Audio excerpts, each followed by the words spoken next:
berjalan dalam firman-Mu, hatiku siap.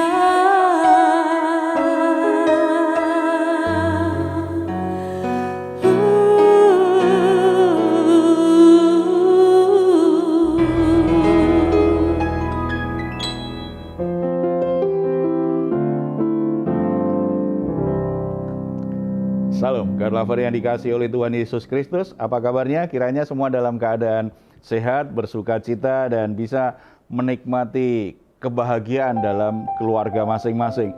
Saudara-saudara yang dikasihi oleh Tuhan Yesus, Tuhan senantiasa menginginkan yang terbaik dalam hidup kita.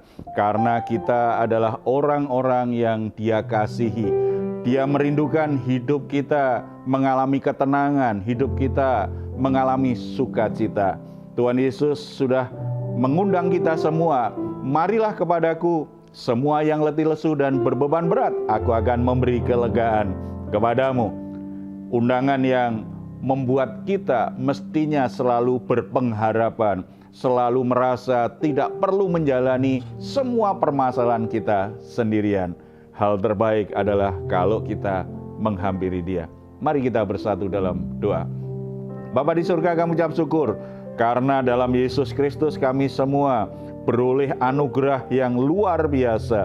Boleh menghampiri Engkau tanpa perasaan takut dimurkai, tanpa takut dihakimi. Karena pengorbanan Yesus Kristus adalah bayaran yang lunas atas semua dosa-dosa kami. Bapa, saat ini kami menghampiri Engkau, membawa semua beban berat hidup kami, membawa semua permasalahan hidup kami, membawa hati kami Tuhan kepadamu. Kami sangat percaya dalam hadirat Tuhan, kami akan berkemenangan dalam hadirat Tuhan, kami akan mengalami kedamaian, kelegaan, sukacita yang melampaui segala peristiwa, situasi dan kondisi yang kami alami saat ini. Terimalah pujian penyembahan kami dalam nama Tuhan Yesus. Amin. Terima kasih Yesus. Kami tahu kami aman di dalam Tuhan. Sebab kekuatan yang daripada-Mu yang menopang kami.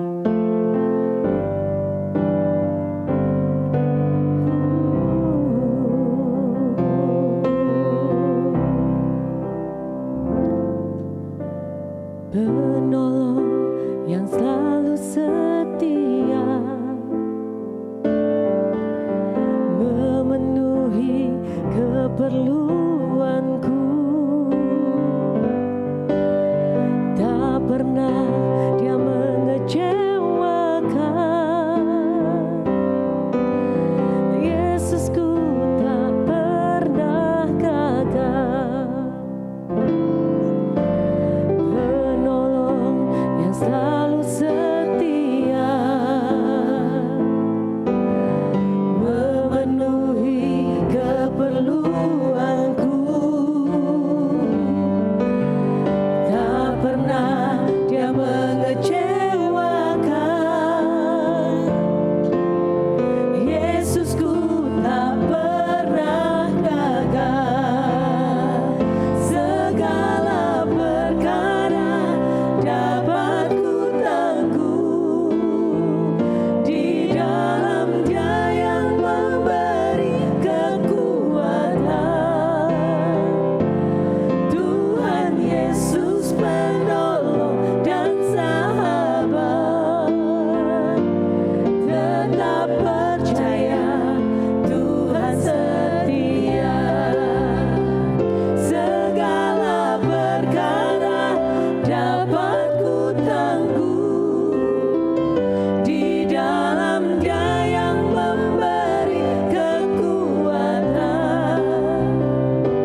Saudara-saudara yang dikasihi oleh Tuhan Yesus, bagian yang sangat penting dalam tugas pelayanan gereja di akhir zaman adalah membawa pemulihan atas segala sesuatu dalam hidup manusia. Berbicara tentang pemulihan, ada banyak sekali cara yang dilakukan oleh gereja atau oleh hamba-hamba Tuhan. Bisa lewat retreat, bisa lewat seminar, bisa lewat pelayanan pribadi. Ada banyak cara untuk menolong banyak orang mengalami pemulihan. Tetapi seringkali kata pemulihan juga menjadi kata yang dihindari oleh banyak orang karena ada berbagai cara yang menjadi batu sandungan, atau ada orang yang berkata dia sudah dipulihkan Tuhan tetapi hidupnya menjadi batu sandungan. Sebelum kita lihat kebenaran firman Tuhan tentang pemulihan yang dari Tuhan itu harusnya seperti apa, kita akan mendengar dulu cerita tentang seseorang yang pernah mengikuti program pemulihan tetapi ternyata tidak seperti yang diharapkan orang-orang sekitarnya. Mereka justru kecewa melihat kehidupan orang tersebut. Coba, siapa yang mau menceritakan tentang hal itu? Saya, Pak. Ya. Kebetulan saya ada teman gitu ya. Nah, dia tuh suka cerita gitu. Dia ikut retreat ini, dia ikut seminar ini, dia ikut ya macam-macam lah gitu ya, Pak. Tapi kita beberapa temennya gitu, kita kalau kita berkumpul kita melihat dia itu kok nggak ada perubahan gitu, Pak. Padahal seringkali dia menceritakan bahwa dia tuh sering mengikuti hal-hal yang seperti itu gitu, entah seminar, retreat, apa ya, altar call segala macam lah gitu. Nah mungkin gimana ini yang yang Bapak bilang itu atau gimana ya? Karena kan biasanya kan orang yang dekat yang ngelihat gitu ya. Nah, yang melihat itu, perubahannya ya. Ngelihat perubahannya. Nah kita teman-temannya sampai kadang-kadang bilang gini, dia ikut itu kok nggak ada perubahan yang signifikan setelah dia mengikuti banyak hal-hal itu gitu Pak. Ada banyak orang berpikir begini, kalau dia punya masalah, dia didoakan masalahnya selesai, dia sudah pulih. Kalau dia mengalami kesulitan untuk meninggalkan dosanya atau terikat dengan kebiasaan buruk tertentu, ketika didoakan semuanya selesai. Atau ketika dia ikut acara tertentu, event tertentu tentang pelayanan yang ada judulnya pemulihan, dia berpikir dia sudah pulih karena ikut acaranya. Ini sesuatu yang salah, sebab bicara pemulihan bukan sekedar itu sebuah kata saja, itu sebuah proses. Kalau orang sudah dipulihkan Tuhan, hal yang paling jelas terlihat adalah hidupnya pasti berubah. Dan hidupnya yang berubah itu akan membuat orang akhirnya dia jadi terberkatilah dengan kehadirannya. Tidak hanya jadi batu sandungan. Lebih baik tidak cerita dia pernah ikut acara atau ikut pelayanan pemulihan tetapi hidupnya berubah kan, daripada cerita banyak aku ikut ini, aku ikut ini, aku ikut ini, aku ikut ini. Semakin dia cerita banyak ikut berbagai macam pelayanan pemulihan seperti itu, semakin menyebalkan, orang semakin antipati dan itu tidak jadi berkat ya. Jadi perubahan seperti apa Pak yang terlihat dari pribadi seorang yang sudah diubahkan Tuhan? Kalau orang sudah dipulihkan Tuhan, pasti hidupnya akan berubah. Kita akan lihat yang terjadi dengan Yakub. Yakub itu sebuah tokoh yang menarik karena memang latar belakang Yakub kan pribadi yang sangat menyebalkan sekali, pribadi yang sangat buruk karakternya, seorang penipu, seorang pembohong, seorang yang lari dari masalahnya, seseorang yang cenderung memang ini jadi batu sandungan pasti. Kalau dia orang-orang yang aktif di gereja pasti jadi batu sandungan, tipe Yakub yang lama ini. Tetapi begitu Tuhan pulihkan Yakub, hidupnya sangat berubah. Nah, kita akan lihat perubahan apa yang terjadi dengan kehidupan Yakub, dan itu bisa menjadi bagian dari karakteristik untuk menilai apakah hidup kita itu sudah dipulihkan Tuhan. Bagian mana gitu ya. Kita akan baca Kejadian pasal yang ke-33. Kalau kita perhatikan perikop di ayat 1 sampai 20 kita melihat ada 3 hal yang berubah dari hidupnya Yakub. Yang pertama, Yakub ini menjadi orang yang berani bertanggung jawab. Kalau kita baca ayat 3 dan 4. Dan ia sendiri berjalan di depan mereka dan ia sujud sampai ke tanah 7 kali hingga ia sampai ke dekat kakaknya itu. Tetapi Esau berlari mendapatkan dia, didekapnya dia, dipeluk lehernya dan diciumnya dia, lalu bertangis-tangisanlah mereka. Sebenarnya kalau kita baca ini kita mengerti sebelumnya Yakub itu selalu mencari tempat aman. Dia mengatur strategi bagaimana dia tetap aman. Yang dia taruh di depan adalah yang perempuan, yang anak-anak, anak buahnya, dia di belakang. Karena dia tahu dulu ketika dia tipu, dia bohong, dia rampas itu haknya kakaknya yaitu Esau. Kakaknya itu sangat marah dan ingin membunuh dia. Masih ada perasaan takut dan dia memang cenderung tidak bertanggung jawab. Sebab ketika tahu kakaknya marah mau membunuh dia jalan keluarnya apa? Tinggalkan rumah, tidak menyelesaikan masalahnya. Sampai di sini ternyata juga masih. Sebelumnya dia suruh aja yang perempuan, yang anak-anak, yang pegawai-pegawainya di depan, dia di belakang. Jadi kalau ada apa-apa terjadi dengan mereka, dia bisa lari. Dia tetap aman. Tetapi di ayat yang kita lihat tadi, ternyata berubah. Dia di depan, yang lain di belakang.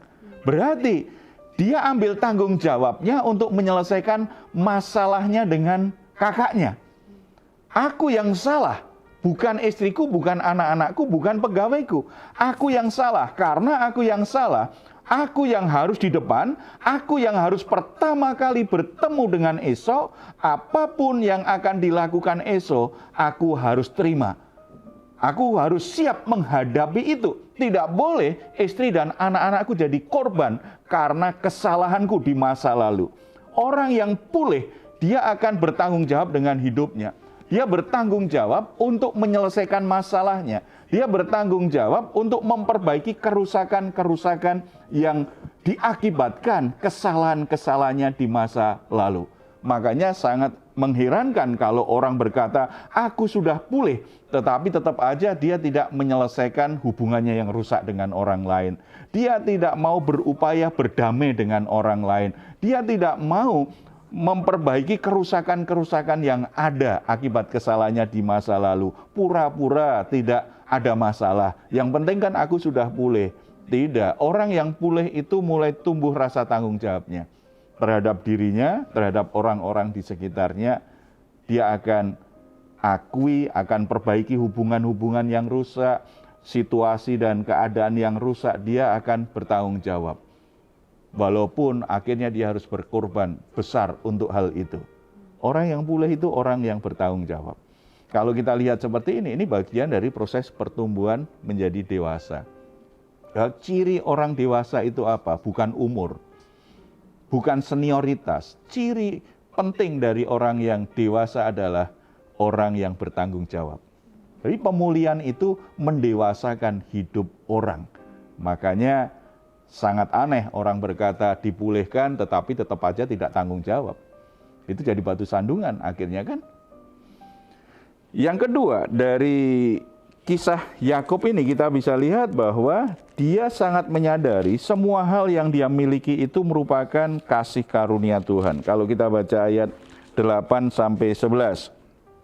Berkatalah Esau, apakah maksudmu dengan seluruh pasukan yang telah bertemu dengan aku tadi? Jawabnya, untuk mendapat kasih Tuanku. Tetapi kata Esau, aku mempunyai banyak adikku, peganglah apa yang ada padamu. Tetapi kata Yakub, janganlah kiranya demikian. Jikalau aku telah mendapat kasihmu, terimalah persembahanku ini dari tanganku. Karena memang melihat mukamu adalah bagiku serasa melihat wajah Allah, dan engkau pun berkenan menyambut aku. Sebuah kesadaran yang baru. Kalau sebelumnya dia lihat kakaknya, berarti ini saingan. Lihat kakaknya, berarti aku nggak boleh kalah sama dia. Lihat kakaknya, dia berpikir apa yang bisa aku dapatkan dari dia. Apa yang bisa aku manfaatkan bagi kepentinganku? Hubungan dengan kakaknya sebuah kepalsuan karena Yakub hanya ingin apa yang terbaik untuk dirinya dan rela merebut apa yang dimiliki kakaknya. Tetapi ketika dia akhirnya ambil tanggung jawabnya, Esau ternyata tidak marah lagi dengan dia. Esau ternyata tidak lagi murka ingin membunuh dia. Esau bahkan memeluk dia dan menangis karena sudah sekian lama tidak berjumpa dengan Yakub. Ketika Esau bertanya, "Mengapa kamu membawa begitu banyak ternak ini? Begitu banyak, ada pasukan juga, apa maksudmu?" Yakub dengan jujur, "Aku ingin mendapatkan kasih-Mu kakakku." Berarti Yakub ambil tanggung jawabnya kan, mengakui, "Aku dulu salah, aku dulu jahat denganmu. Aku membutuhkan pengampunan-Mu, membutuhkan belas kasihan-Mu." Reaksi Esau seperti apa? "Oh tidak, aku punya banyak adikku, untuk kamu ajalah ini. Nggak usah, aku punya banyak, jadi kamu nggak usah beri apa-apa." Tetapi Yakub tetap berkata, "Tidak kakakku, aku ingin memberi tanda kasihku kepadamu, memberi persembahan ini kepadamu, karena engkau sudah memberikan kasih-Mu kepadaku." Saudara-saudara, orang yang dipulihkan Tuhan selalu menyadari bahwa hidupnya adalah kasih karunia Tuhan. Tidak ada lagi strategi-strategi licik untuk mencari rasa aman yang palsu. Tidak ada lagi kesombongan di hati dan berkata bahwa apa yang dimiliki karena dia memang hebat, karena dia memang sempurna, karena dia memang lebih baik, karena dia memang layak untuk diberikan Tuhan lebih banyak dari orang lain. Orang yang pulih itu selalu menyadari kasih karunia Tuhan. Aku nggak layak, karena aku dapat kasih karunia Tuhan saja. Aku memiliki ini, aku bisa melakukan ini, saya bisa mengerjakan ini, aku ada kesempatan untuk melakukan ini, aku bisa melayani seperti ini, aku punya keluarga seperti ini, aku punya pekerjaan seperti ini. Segala sesuatu yang dimiliki disadari itu kasih karunia Tuhan, bukan karena kebaikannya sendiri. Demikian juga dia akan melihat orang-orang lain itu dengan cara yang sangat positif sekali. Bukan lagi ingin mengambil dari sesuatu dari orang lain untuk keuntungan pribadi. Apa yang bisa aku dapatkan kalau aku bangun relasi dengan si A, si B, si C? Apa yang bisa aku dapatkan? Keuntungan apa? Tidak akan memanfaatkan orang lain, tidak akan memanfaatkan sebuah hubungan dengan saudara-saudaranya. Orang yang pulih itu akan menganggap saudara-saudara seimannya, menganggap saudara-saudara kandungnya itu bagian dari anugerah Tuhan. Dia positif dengan orang-orang di sekitarnya. Saudara-saudara, kalau kita pulih, hati kita berubah. Melihat sesuatu, melihat segala sesuatu, termasuk relasi kita. Makanya orang yang pulih itu akan menjadi orang yang merdeka terhadap uang, merdeka terhadap jabatan, merdeka terhadap hal-hal yang lahiriah, karena baginya itu bukan yang paling penting. Dia sudah mendapatkan yang terbaik, yaitu kasih karunia Tuhan. Demikian juga dia akan sangat positif sekali. Mudah untuk memahami, mudah untuk memaafkan, mudah untuk menerima orang lain. Itu orang yang hatinya pulih. Orang yang dipulihkan Tuhan itu, relasinya jadi positif sekali. Nah, kalau kita masih nuntut terus orang lain, kita masih berharap orang lain memahami kita, tetapi kita tidak peduli, kita nggak memahami orang lain, hati kita belum dipulihkan Tuhan. Hati yang penuh kasih karunia itu orientasinya bukan apa yang aku dapatkan dari luar untuk diriku, tetapi apa yang bisa aku bagikan dari hidupku ini kepada orang-orang di sekitarku. Itulah orang yang sudah pulih. Itu yang dimiliki oleh Yakub.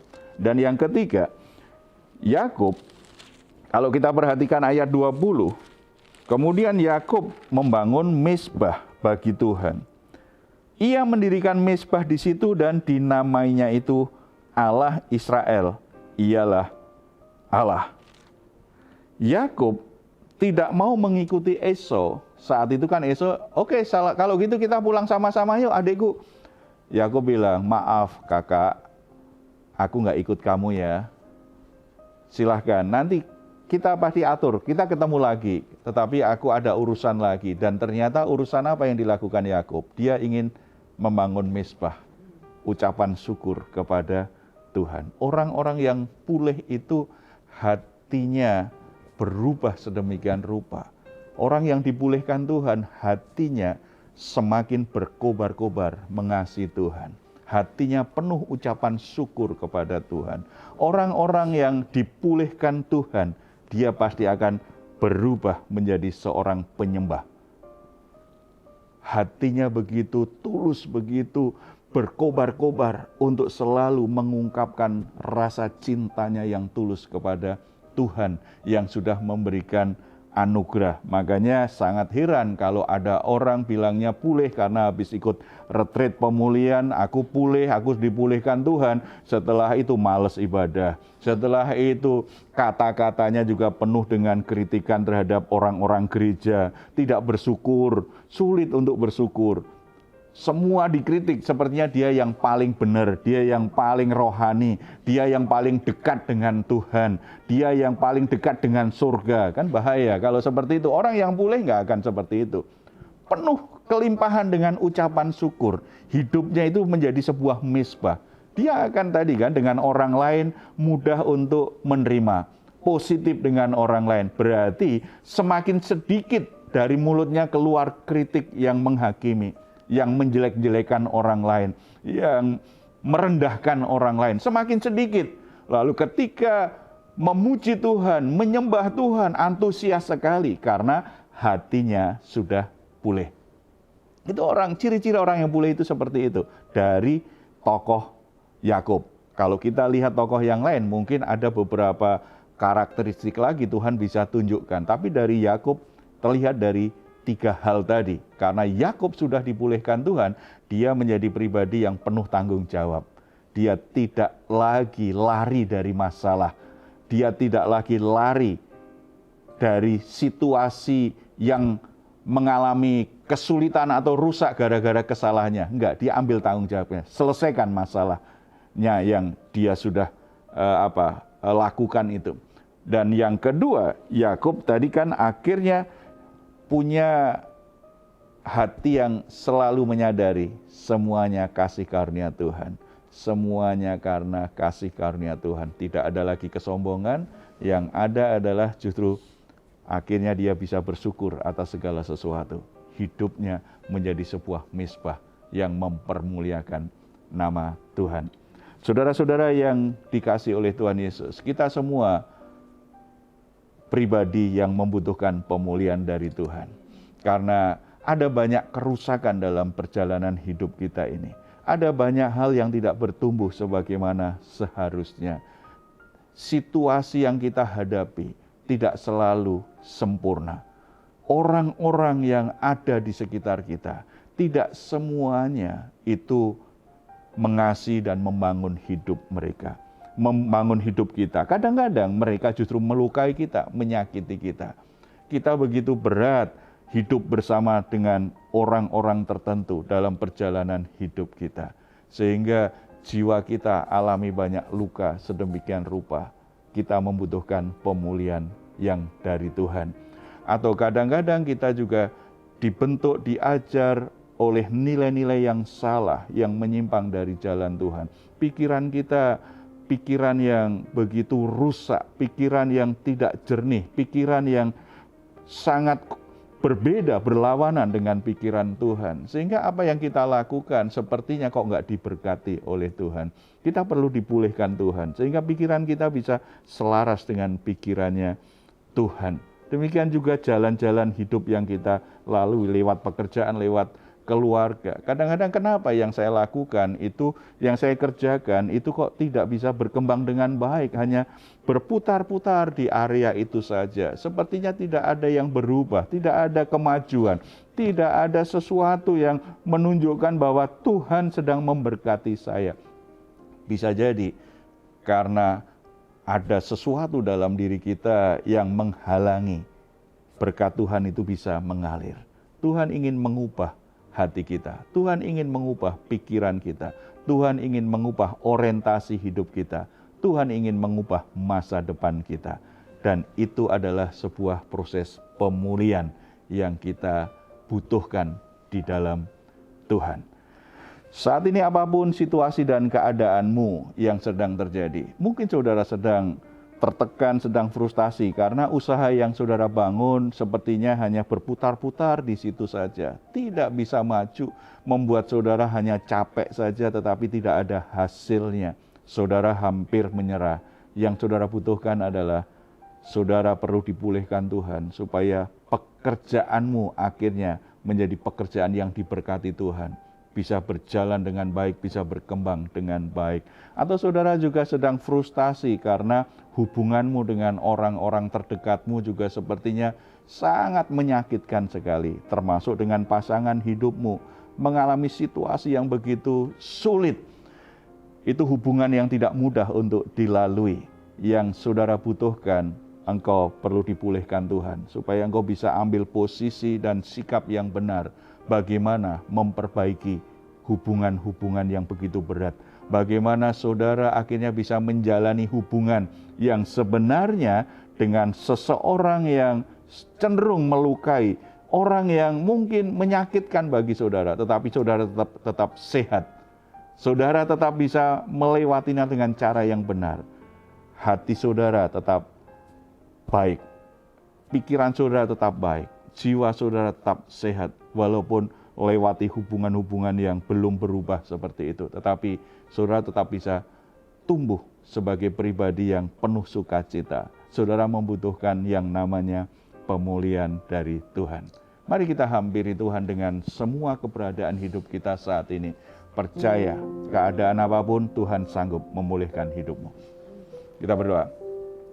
Bapa di surga, terima kasih untuk kebenaran firman Tuhan. Tuhan bisa mengubah Yakub yang begitu luar biasa buruk sifatnya menjadi pribadi yang begitu luar biasa Tuhan pakai untuk mengenapi rencanamu. Kami sangat percaya kalau saat ini ada saudara-saudara kami yang memiliki masa lalu seperti Yakub.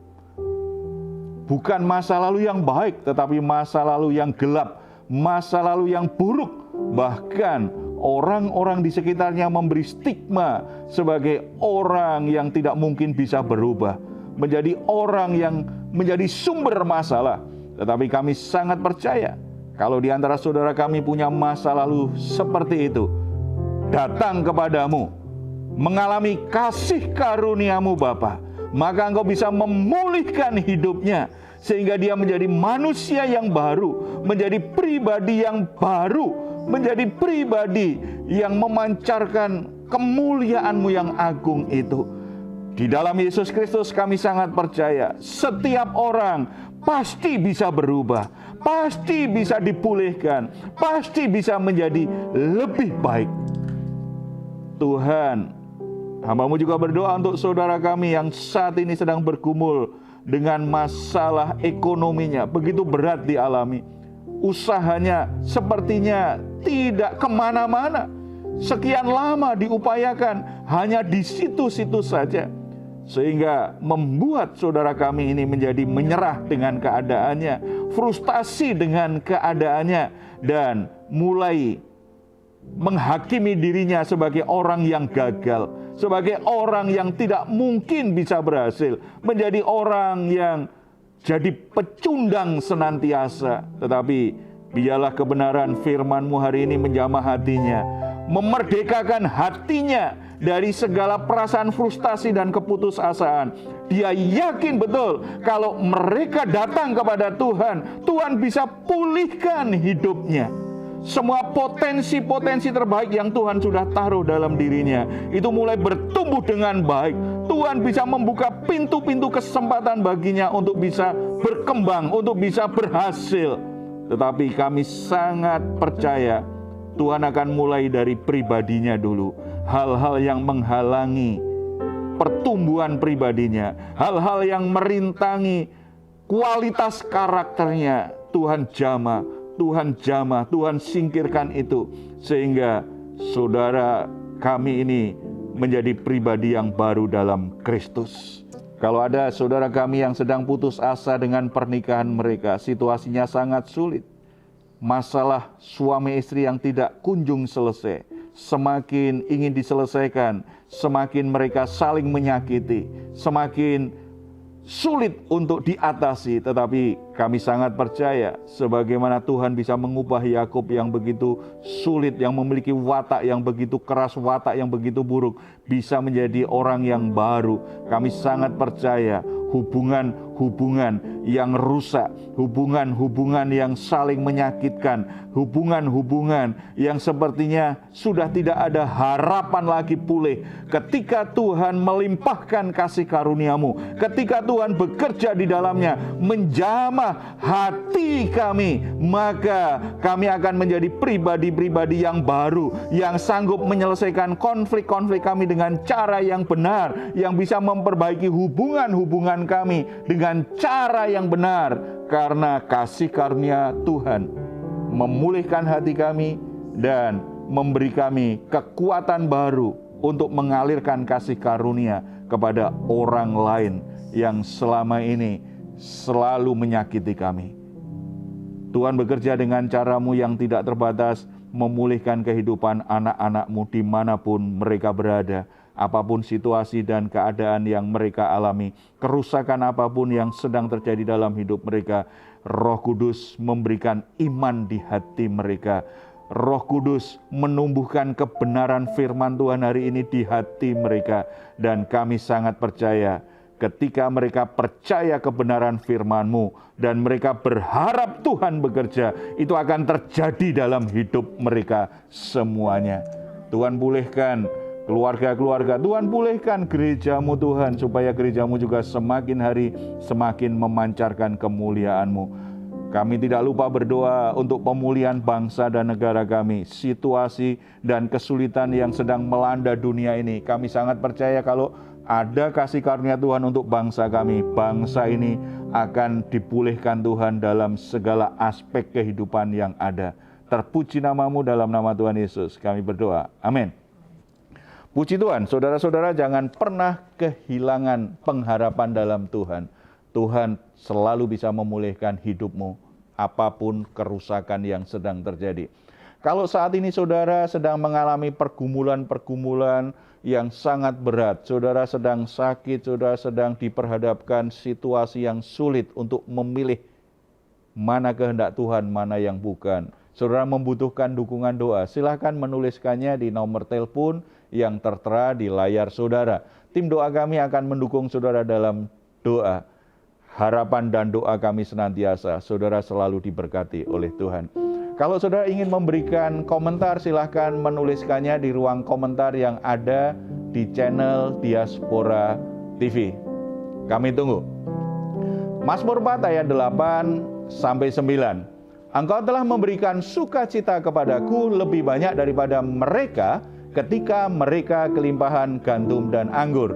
Dengan tentram, aku mau membaringkan diri lalu segera tidur, sebab hanya Engkaulah ya Tuhan yang membiarkan aku diam dengan aman. Puji Tuhan, selamat malam, selamat beristirahat. Tuhan Yesus memberkati kita semuanya. Salam.